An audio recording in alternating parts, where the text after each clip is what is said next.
Extra rice pa sa sunod ang baso dahil sa gantong luto ng baboy ramo, mapapasipol ka sa anghang at nagmamantika.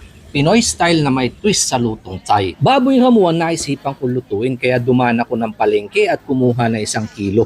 Pang-commercial na to kaya matataba, alaga sa pakain asa farm na. Hindi katulad sa atin na catch and cook lang. May mga nagpaparami na din pero madalang pa. Pagdating sa bahay, pinadaanan ko lang sa baga. Sa gantong paraan, mas lumalabas ang aroma.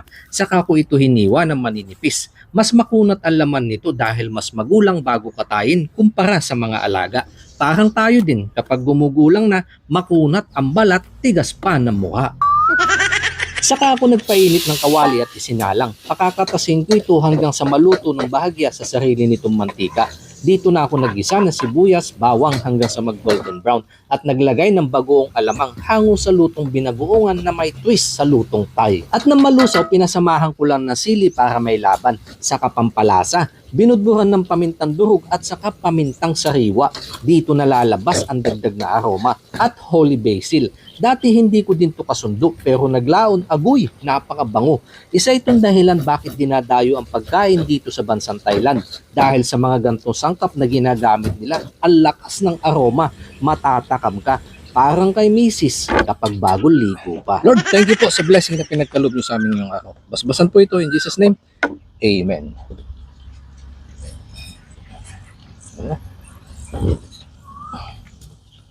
Isabaw, nagmamantika.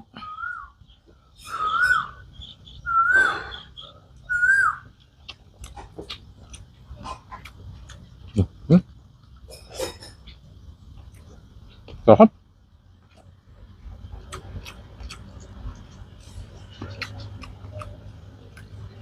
Ano yung nilabas kong kanin? Bahaw. Yung balat niya,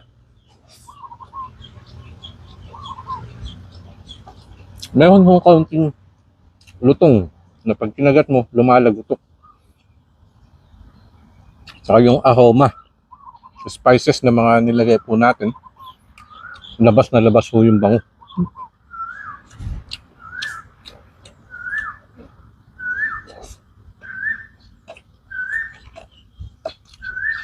Kaya isa ho yan dito sa binabalik-balikan dito sa Thailand, yung mga ganyang pagkain nila. Mayaman sa mga rekado.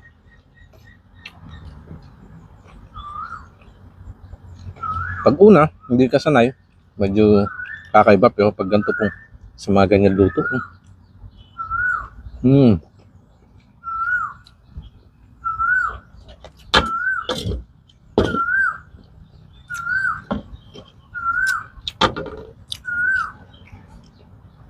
At saka yung alat po ng bagoong, hindi masyado, sakto lang.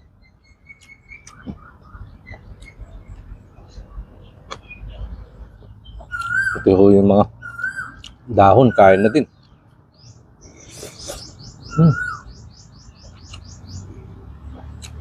Hindi siya nakakaumay, gawa nung anghang. Ang lakas po ng kapit niya kahit yun. Labas agad ang pawis.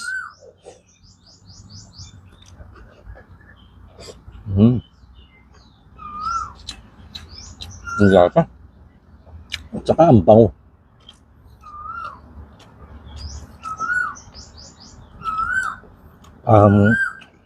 Masarap tong pakisan mamayang gabi ng mga 2 bote.